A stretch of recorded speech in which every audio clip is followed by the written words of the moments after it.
একটা রাত, একটা কলম আর একটা কবিতা যা ব্রিটিশ সাম্রাজ্যকে কাঁপিয়ে দিয়েছিল।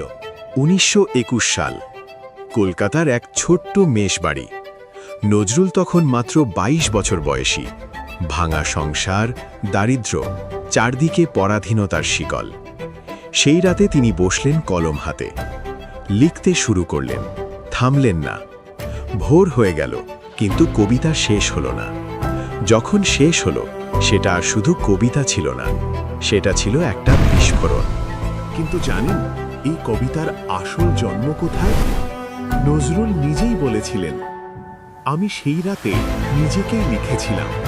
আমার ক্রোধ, আমার ব্যথা, আমার স্বপ্ন সব ঢেলে দিয়েছিলাম। একজন মানুষের ভেতরের আগুন কিভাবে কোটি মানুষের কণ্ঠস্বর হয়ে ওঠে, এটাই নজরুলের জাদু।